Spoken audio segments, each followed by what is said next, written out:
For decades in Chattanooga, the police department has had an upside-down training schedule with 100 hours or more on tactics, strategy, use of arms, defensive strategies for maintaining safety of your person, and maybe about 8 hours or so, if that department is typical of those across the U.S., 8 hours or so in negotiations, in the use of conversation, in treating with people who are at the other end of the law and who may face arrest or who are going to be arrested.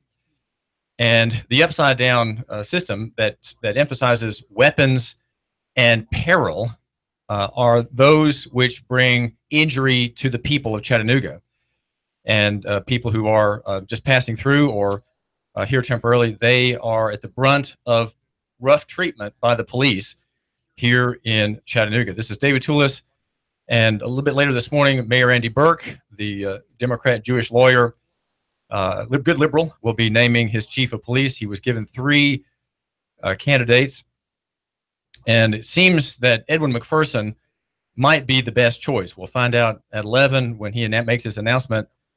There are altogether 3 men the committee gave him, and he'll be naming one of them as the new chief.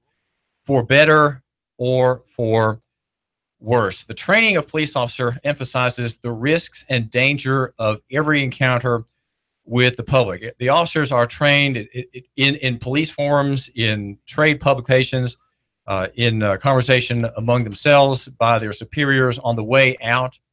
The whole idea of be safe, there's nothing wrong with that, but what happens across the country in police, the police culture, it is a subculture in every American city that the risks of mistake are greater, are not greater, but actually are less. The risks of making a mistake are less than the risk of hesitation. So if the officer hesitates, then he's the officer who's dead. And they watch videos of officers who hesitated before an armed citizen who ends up shooting them or killing them or driving them over.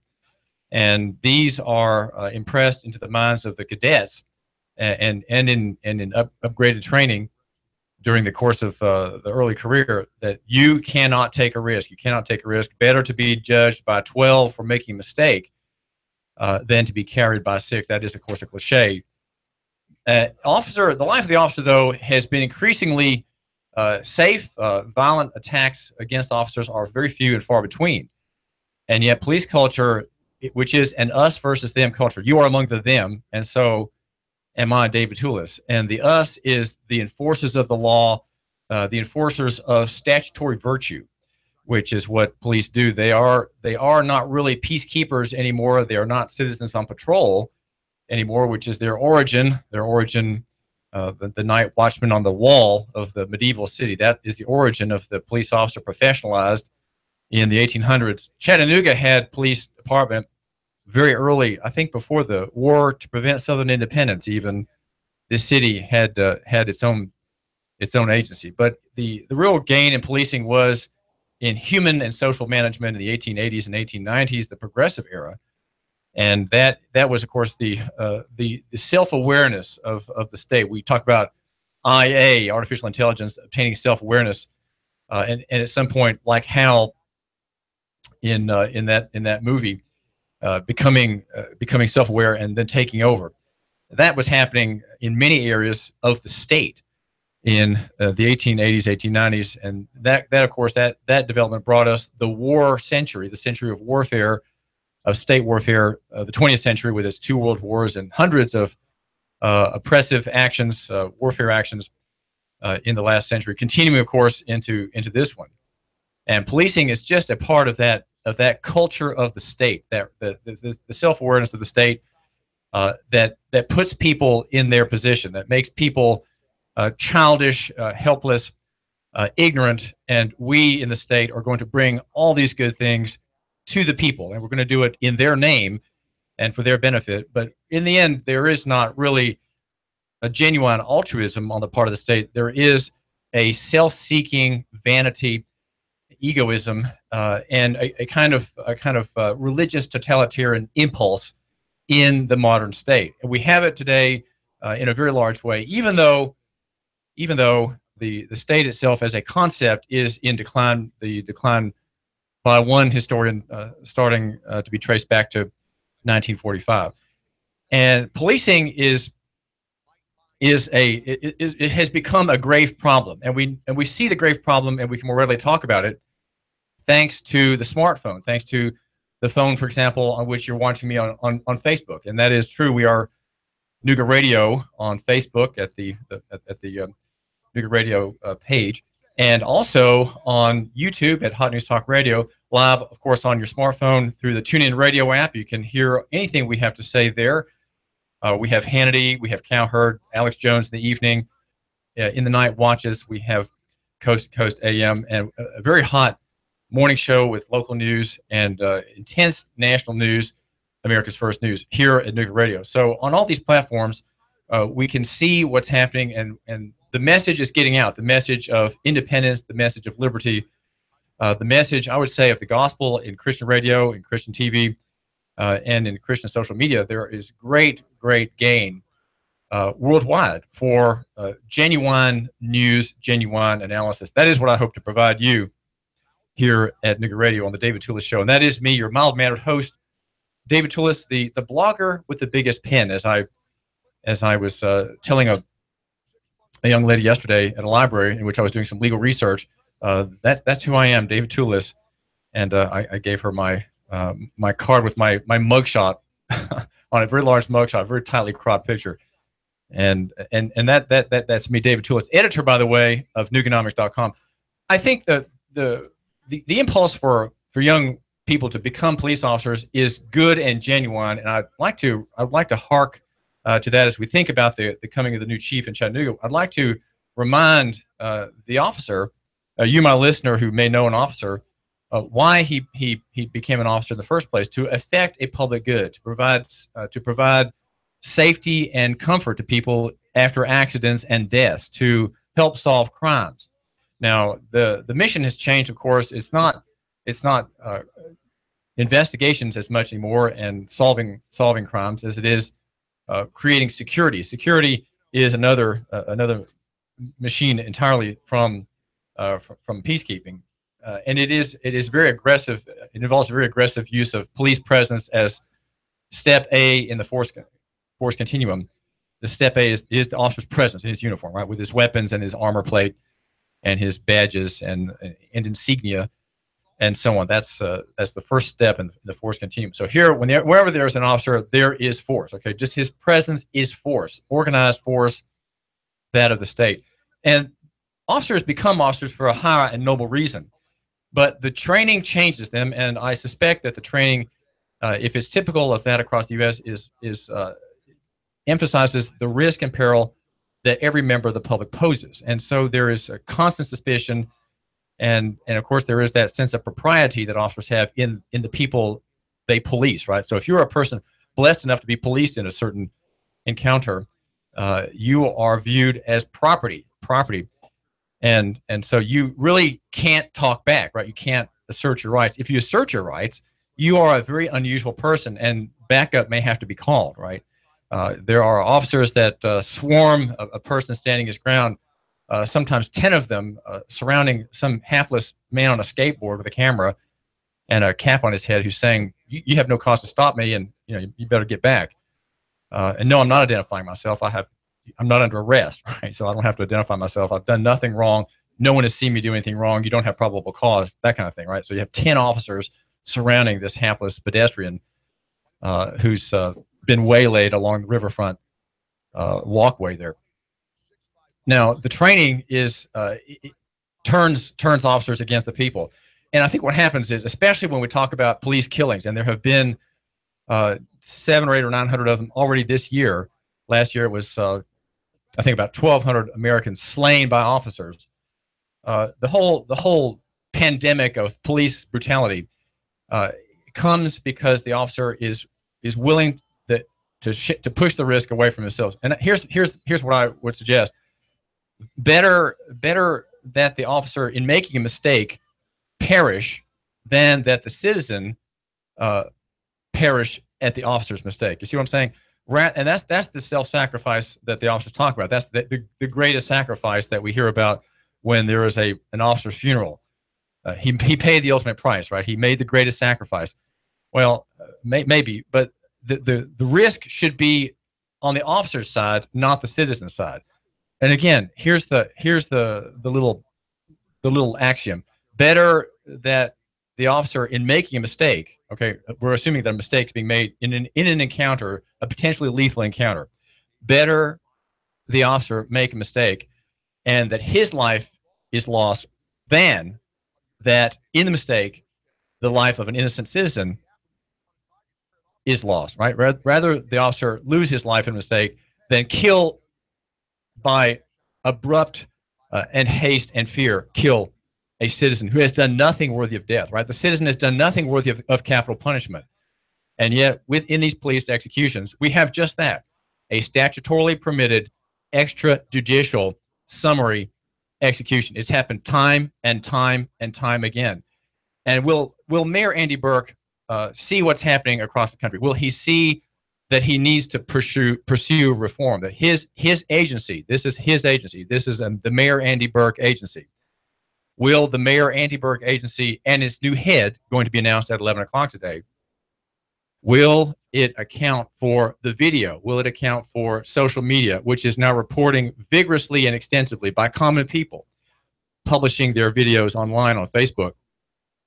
Will the mayor account for the openness that police are now facing? They're facing openness, and of course they're fighting back by saying, well, in Chattanooga, we're going to video you. Every encounter becomes an official event. Every encounter with an officer now becomes a recorded event. And though I think it's rather strange to think that because police are extraordinarily violent and people are afraid of them, that now we have to have records made of the subject, right? Because they are violent, you end up being on a police video subject to open records request. Okay, that's what's happening. Your encounter with the officer, your unguarded event, you're in maybe in a park, on your own property, maybe in your own car on the side of the street, you become the object of surveillance. So because police are violent, you, in the new camera system announced this week, you will become the focus of surveillance and record keeping and database storage. That is it's not the answer. Of course, this is not the answer to the main problem, which is in the end training. And reform in Chattanooga needs to be on the direction of training, inverting the time allocation. There should be at least 50 hours, not just 50 hours or 60 hours on how to deal with people, how to understand people who are on medications or on drugs, illicit drugs, who have a doctor's prescription for some opioid and they're not acting rationally, how to deal with these persons and not have to kill them, how to stop drawing lines in the sand, how to reject the legacy idea, as Chuck Wexler says in his reform proposals, the legacy idea of kill zones, right? If you're in the kill zone of the officer, your life is in danger. My listener's life is in danger if you're proximate to this man or woman who has armor plate, right? This officer has armor plate. He has tasers. He has gas. He has 9mm or 40 caliber pistol, or even more. He has a pistol on him. You're at least 10 times more likely to be killed by a police officer than to be caught in a mass shooting spree by a terrorist. Okay, the chances of being killed by a police officer are about 60 times higher than being killed or robbed by a first-generation immigrant. All right, we talk about Syrians being dangerous. We don't want to have Syrians here. Well, your Chattanooga Police Department is 60 times more likely to kill or rob you than any immigrant who's finding his way into Nashville or here in Chattanooga is to kill you. And well, just think of the other kinds of details in that direction. The chances of being hit by a car are 300 times higher than being shot by a terrorist. Okay, so look at the risk factors. And yet, terrorism, we're paralyzed by terrorism. That's why we have increased vigilance by security, the security apparatus. Security is the watchword. And somehow, in wanting security, you, my listener, and maybe even I, by complicity, we have yielded fundamental ethical and judicial principles. You know, even if we have violence, we're still, even Chicago with its 400 people killed by slayings and murders this year are still many times safer than wild places like Kenya or Nigeria or the Philippines, Lebanon, Jordan, Pakistan, India. You know, in those countries, Christian people are terrorized. They are terrorized, and many of them slain without recourse to the courts, without recourse to the police. Well, this is David Tulis, and I think we have a lot to get to, but the algorithm, if you will, is on the question of mistake. Better that the officer who entered the police service magnanimously and selflessly, let him keep these ideals, and let the new chief, maybe it's Edwin McPherson, if he is the new chief, encourage that he will not just be a placid member of the present tense in this police force, but if he's elevated to the top, that he says, now we're going to do things that we've not done before. We're going to get out of the box. We're going to start over. We are going to not let our track record of commercial enforcement and warrantless searches and perjury by the officers, we're not going to allow that to go on. We're not going to allow that to go on. And all of my lieutenants, I'm going to grind this message into every lieutenant. You are going to forbid these abuses. No more abuses. Everybody's going to get Mirandized. Everybody's going to get Miranda warnings. Everybody who's under arrest gets a Miranda warning. Everybody. Even people stopped in commerce, even people who are stopped along the highway, that is to say, because when the blue lights go off, according to State versus Garcia, 2003, when the light goes off on the police car, that is an arrest according to the meaning of the Fourth Amendment and Tennessee Constitution, Article 1, Section 7. That is an arrest, and so everybody needs to be Mirandized. So that's a gigantic abuse. And you know, it's funny. I think about these things all the time, and I just raised that a couple of days ago. It suddenly hit me that I hadn't told you about that problem. That's another problem. If you want to find out more about these issues, make sure you subscribe. Become a subscriber to Nooganomics.com. That's the website for the man who matters. Nooganomics.com. You know, I know you've been thinking about some of the same questions I have, and the idea of licensing is I've just seen several stories, I think, from the Foundation of Economic Education the past couple of days about occupational licensing. You know, licensing says you can't walk your dog without a permit. You can't be an interior designer.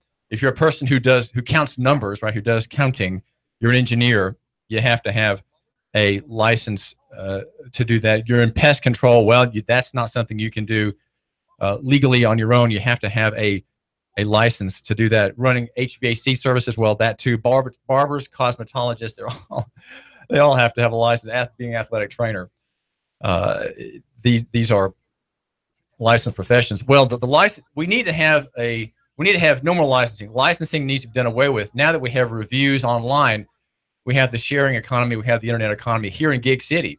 There needs to be absolute freedom. You know, you say, well, David, suddenly people get real concerned.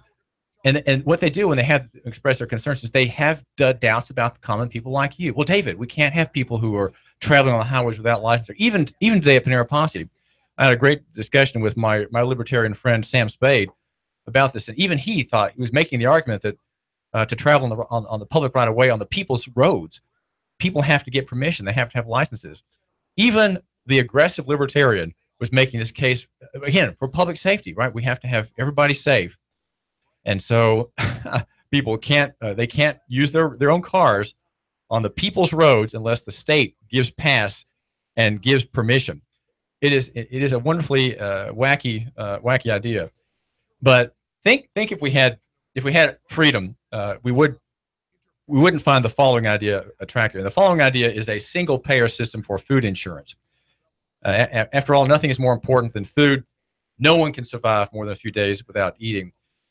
Leaving the provision of food to whims and caprices of the free market, Robert Higgs says, is simply a recipe for malnutrition and starvation. And obviously the poor and minorities have very little access to food under our horse and buggy arrangements. So he proposes a national feeding system, NFS, to which everyone would be required to belong and make premium payments. Everyone engaged in producing and distributing food would be drafted into the system.